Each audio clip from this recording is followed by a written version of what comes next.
He sensed it before the coffee touched the table. The waitress hesitated, just a fraction of a second too long, her fingers tightening around the saucer as if she were debating something that could not be taken back. The cafe was warm, filled with low music and the soft murmur of evening conversations, but in that instant, everything around him seemed to blur. When she finally placed the cup down, she didn't meet his eyes.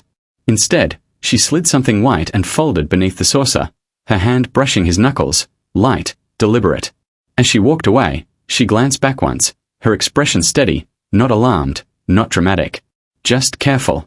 He lifted the cup, and the note was there. She's not who you think. His breath caught. Not in fear, but in recognition, like hearing a familiar warning he had ignored too many times before. He didn't open the note further. He didn't need to.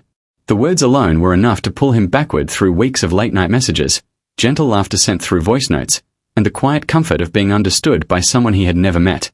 This date wasn't supposed to feel heavy. It was supposed to be simple. A chance. A beginning.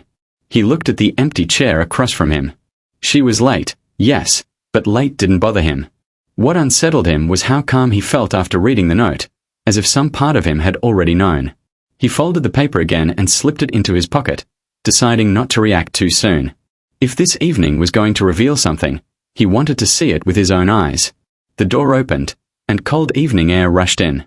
He looked up instinctively. She stepped inside, just as she had in the photos. Same dark coat, same careful smile, same way of pausing as if entering a new space required courage. Her eyes scanned the room, then found him. For a second, something passed between them that felt strangely familiar, like recognition without certainty.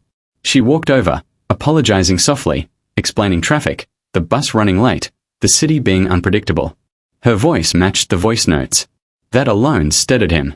They exchanged smiles. She Saturday. The waiter came, menus were opened, polite conversation began. On the surface, everything flowed easily. Too easily. She laughed at the right moments, asked thoughtful questions, listened closely. Yet now, with the note's weight resting silently in his pocket, he noticed details he might have missed before. The way she introduced herself with a shortened version of the name she used online. The way she spoke about her work in broader strokes than she once had in messages. Not lies, just soft edits. Still, there was warmth. Real warmth. When she talked about her childhood, her hands moved as if shaping memories in the air. When she listened, she leaned in, not away. This wasn't someone playing a role. This was someone choosing her words carefully. The waitress returned with water, her presence brief but intentional. As she walked away, she caught his eye again, not pressing, not urging, just watching. He wondered what she had seen. Or what she thought she had seen. Minutes passed. Time softened. The tension he expected never arrived. Instead, a quiet curiosity settled in him. What did the note mean exactly? Not who you think. That could mean many things. It didn't say danger. It didn't say leave. It simply said, look closer. He did. He noticed how her smile faltered when she spoke about social media. How she avoided direct questions about photos. How, when he mentioned something specific from their chats, she paused, not confused, but careful, as if deciding whether to step fully into the truth or stay half-hidden. There was no conflict in it. No confrontation.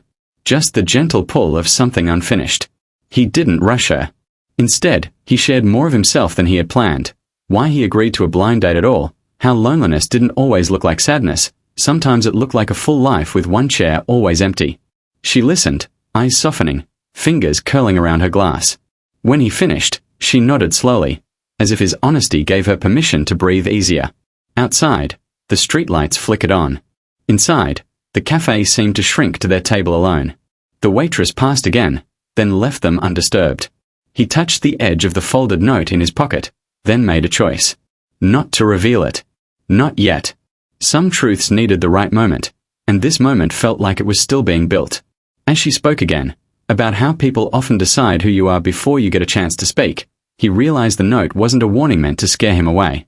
It was an invitation to see her as she really was, beyond assumptions, beyond images, beyond expectations. And for the first time that evening, he leaned back, smiled, and felt something rare settle in his chest. Not certainty, not romance, but forward interest. The kind that doesn't demand answers immediately. The kind that waits. The silence that followed wasn't awkward. It was spacious, like a pause in music that makes the next note feel more important. He let it linger, watching how she traced the rim of her glass with her thumb, grounding herself in something small and real. The cafe felt different now, no longer a place where something might go wrong, but a place where something honest was slowly taking shape. He decided not to mention the note yet. Instead, he asked her about the first message she had ever sent him, the one where she'd written that some conversations felt like sitting beside someone on a long train ride, quiet but meaningful. Her face softened instantly. She smiled, this time without caution.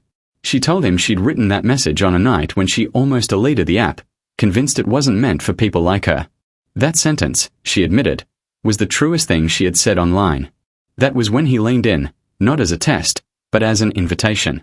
He told her that message was the reason he'd agreed to meet. Not the photos. Not the profile. That one line. Her shoulders dropped slightly, as if she had been holding herself upright for too long and finally found a place to rest. The waitress returned, checking in gently, her earlier concern replaced with a quiet relief. She refilled their glasses and lingered just long enough to see the way they were now facing each other fully, no longer angled away. Whatever she had feared earlier seemed unnecessary now. She left them alone again, and this time, the cafe noise faded completely. She took a breath, deeper than before. "There's something I should explain," she said, not nervously, but with resolve.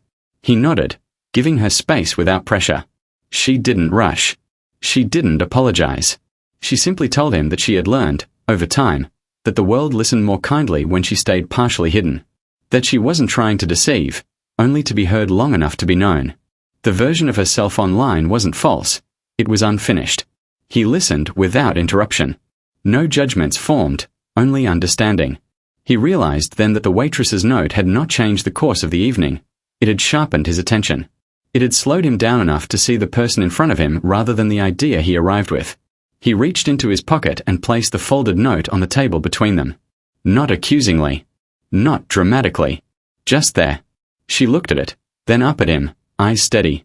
He told her how it had made him more curious, not more cautious. How sometimes a warning wasn't about danger, but about depth. She smiled again, this time with something like gratitude. "Then I'm glad she gave it to you," she said softly. They talked for a long time after that, not about what they were to each other, but about what they loved, what made them feel invisible, what moments in life had surprised them by being gentle. He learned that she noticed small things, how people stirred sugar into coffee even when they didn't drink it, how strangers softened when someone remembered their name. She learned that he valued consistency more than excitement, presence more than perfection. Time passed unnoticed. Plates were cleared. The cafe lights dimmed slightly as evening deepened. Outside, the city kept moving, unaware that two people inside were choosing to stay present rather than rush toward definitions. When they finally stood to leave, there was no rush to label the night a success or failure. Just a shared understanding that something real had begun. Not complete, not certain, but honest. At the door, they paused, the cold air brushing their faces. He didn't reach for her hand, and she didn't step away. They simply stood close enough to feel the possibility without forcing it. "I'm glad you stayed," she said. "So am I," he replied, knowing it was truer than anything else he could have said. As they walked in opposite directions, neither felt the usual letdown of a first meeting ending. Instead, there was forward interest, quiet, steady, and alive. Not a question of what might go wrong, but a curiosity about what could grow when two people chose honesty over expectation. And somewhere behind them, inside a warm cafe, a small folded note had completed its purpose, not by stopping a story, but by allowing one to continue.